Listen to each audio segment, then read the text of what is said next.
আসসালামু আলাইকুম। আজকে আমরা দেখব কিভাবে ফেসবুক আইডি ডিলিট করতে হয়। প্রথমে ফেসবুকে গিয়ে তারপর ফেসবুকের থ্রি ডটে ক্লিক করতে হবে। থ্রি ডটে ক্লিক করার পর আমরা এখানে নিচে দেখব setting and privacy. Setting and প্রাইভেসিতে ক্লিক করার পরে এখানে সেটিংয়ে ক্লিক করতে হবে। সেটিংয়ে ক্লিক করার পরে এখানে আমাদের অ্যাকাউন্ট সেন্টারে ক্লিক করতে হবে। অ্যাকাউন্ট সেন্টারে ক্লিক করার পরে এখানে দেখতে হবে ম্যানেজ অ্যাকাউন্টের মধ্যে গিয়ে ম্যানেজে ক্লিক করলে এখানে আসবে টেম্পোরারি এখানে আসবে temporary deactivated or permanently delete your Facebook account, এটাতে ক্লিক করবেন। ক্লিক করার পরে এখানে ডিঅ্যাক্টিভ যদি করতে চান তাহলে ডিঅ্যাক্টিভ করতে পারবেন, এবং ডিলিট করতে চান তাহলে এখানে ডিলিটের অপশনও রয়েছে।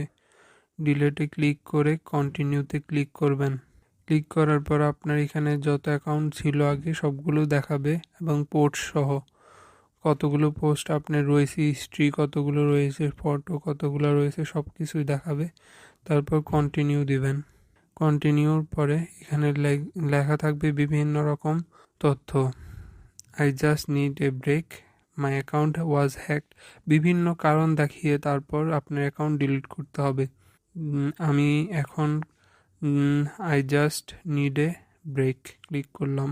কন্টিনিউ অ্যান্ড এখানে আছে yes deactivated inside, continue with ডিলেটেরও অপশন রয়েছে।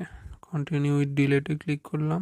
ক্লিক করার পরে এখানে কন্টিনিউ দেওয়ার পর এখানে পাসওয়ার্ড দিয়ে আপনি যখন কন্টিনিউ ক্লিক করবেন তখনই আপনার অ্যাকাউন্ট 30 দিনের জন্য ডিলেটে চলে যাবে। 30 দিনের মধ্যে যদি আপনি আবার নিজের পাসওয়ার্ড দিয়ে লগ ইন করেন তাহলে আবার অ্যাকাউন্টটি রিঅ্যাক্টিভেটেড হয়ে যাবে। তো আপনি যদি আপনার অ্যাকাউন্ট পার্মানেন্টলি ডিলিট করতে চান তাহলে কমপক্ষে 30 দিন পরে আবার ঢুকতে হবে, তাহলে আপনি সম্পূর্ণ তথ্য পাবেন যে আপনার অ্যাকাউন্ট ডিলিট হলো না। 30 দিন আপনি আপনার অ্যাকাউন্টে ঢুকতে পারবেন না, লগ ইন করতে পারবেন না।